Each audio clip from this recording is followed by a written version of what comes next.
Okay, let's go over some basic tools that you're going to see in the bar industry. To start off first, we're going to go over the spring strainer. Now, the spring strainer is a very simple tool to use. You're basically using it to strain your alcohol. Let me give you an example. Take your glass, mixing glass. Customer says, hey, I would like a shot of Patron chilled. We get a bottle of Patron. We put a shot in there. We give it a nice little shake.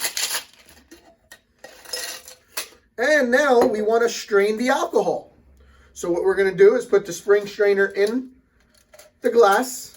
There's no reason to be using two hands here. One finger, your pointing finger right on this little knob. And then all you have to do is strain out. So that would be your chilled shot. Another reason to use this, and a lot of bartenders don't know this, is taking the spring out and using it to do a dry shake. When you get into the mixology level, you're going to be using egg whites. You're going to be using a lot more other ingredients that are going to require dry shake. So with the spring in it, and when you shake it, it's going to build your cocktail and give it a nice consistency of that froth that you would need. So that's another reason you can use your spring from the spring strainer. And you should always take the spring out to clean your spring strainers, because I always see bartenders just rinse it under the water, but there's always orange and cherry gunk that's stuck here and is creating or collecting bacteria that a lot of bartenders don't clean out. So please make sure you take the spring out, clean it, and it's really easy to put it back in. You just slide the spring right back in and your spring strainers is all good. Spring strainer.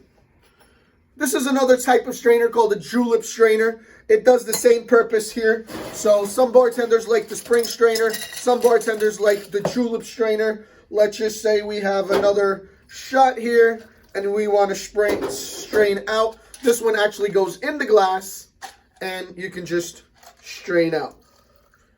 Okay. Now some bartenders like to use boat strainers. Why is that? Because depending on the cocktail they're making, they might want to fine strain it. So sometimes they put the strainer right above this one and strain, double strain. Okay?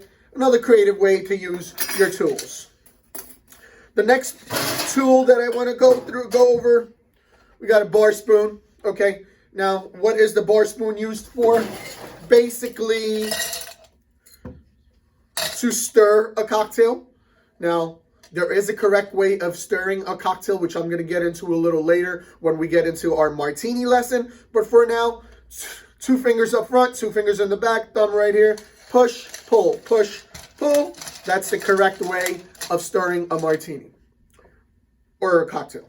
Now, the other reason you can use a bar spoon is for a float.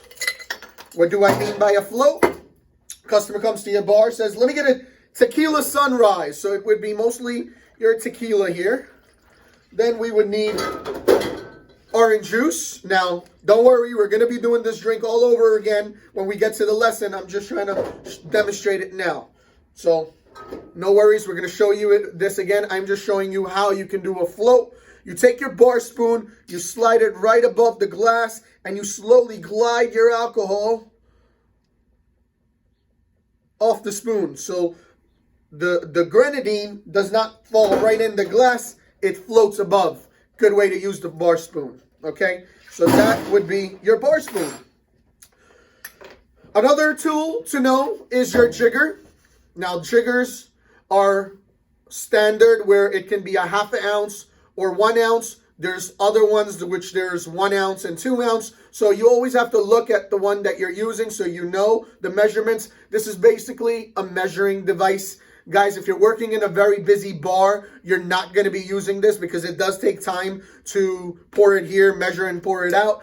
So if you're working in a high volume bar, you're probably not going to use this. This is mostly for like a craft bar where it's not about the quantity of drinks being pushed out, but the quality of the drinks being pushed out. So for that reason, this is your measuring device, which is known as the jigger. Then you have a muddler. Now I have two types of muddlers here. You have the regular basic muddler and then a little fancy with the spikes on them. Either one of them works. What is the muddler used for? Okay, the muddler is used for one thing only. Okay, to crush things. So either it be ice or mojitos or sangria or someone's head, you're crushing it. So good tool to have when you're working at a bar. Then the next one would be our measuring spout. Now this measuring spout right here is a free pour. Basically, this is the ones that majority of the bars use.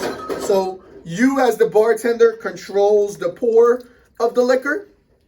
Then we have this other spout, which is a precision pourer. This actually, when you pour the liquor, it only pours 1 ounce of liquor. There's a metal ball in here. When the metal ball comes down, it cuts the liquor off at 1 ounce, and then you have to bring your bottle down, do it again. Honestly, this is the worst thing ever, because us as being bartenders, at the end of the night, you have to clean your bar. These things get sticky and they stop working, so you at the end of the night, you have to take all of these off, rinse them in warm water, put them back. On top of that, your arms are going to start hurting from pouring drinks all night by bringing your hand down. So I hope you never have to use this. I do not recommend it. Who uses these? Bar owners that don't trust their bartenders. Personally, you got to trust your bartenders and do liquor management. So that would be your pourers. Then you have a tall shaker and a short shaker. Tall shaker is also known as the Boston shaker. All right. So short shaker is also known as the cheat shaker, because if you have the tall and the short, you don't need a mixing glass. You can actually shake with this. But a mixing glass is good because you can actually see and build your cocktail and visualize it. So again, tall shaker, Boston shaker, short shaker, also known as the cheat shaker. And then again, your mixing glass. Your mixing glass is the kind of like a pint glass, but it's mostly used for mixing and mixing your cocktails. So this is your mixing glass. Now, we have another tool, you could say, it's called a spill mat. Now, what's a spill mat? First of all, it's exactly what it sounds like. It's a mat you spill things on. But why are you spilling things? Because this is where you are going to make your drinks. You do not want to make your drinks on the bar in front of customers. No, that area is supposed to be clean. Your spill mat is always on the bar rail, okay? Now, the advertisement that the company is putting on it, this always has to face the customer. You should not have your spill mat facing yourself, because you know what this alcohol is. You are trying to promote it. So little details like that kind of tell the employer how experienced you are, okay? So make sure it's facing the customer, and you're building your drinks on the spill mat. So in case you have a spill, it's really easy to clean up. You could just pick it up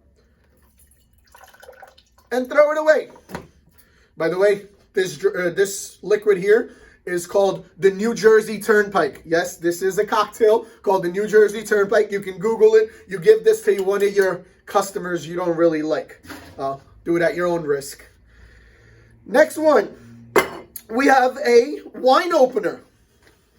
Guys, this is a built-in wine opener with a beer opener. If I was you and I'm bartending, I want to have a wine opener in my back pocket, because sometimes the bars do not have built-in beer openers or wine openers, so you want to make sure you always have one so you can pop open a bottle of beer or wine anytime. Another thing I would suggest that's not in my tools here, but definitely to have in your back pocket will increase your tip tremendously, would be a lighter. 9 out of 10 times, someone that doesn't even smoke likes to have a smoke after a drink. And they normally will not have a lighter, so they're going to say, hey, does anyone have a lighter? And if you're the bartender that has this service available for them, that's a good tip for you. So a little trick there that you can help your tips with. This is called a napkin caddy. You basically can put your tools, napkins, straws, jiggers, everything with the coasters all organized in your napkin caddy. So that would be your napkin caddy. The next thing would be a garnish tray. Now, garnish trays are where you keep all your garnishes.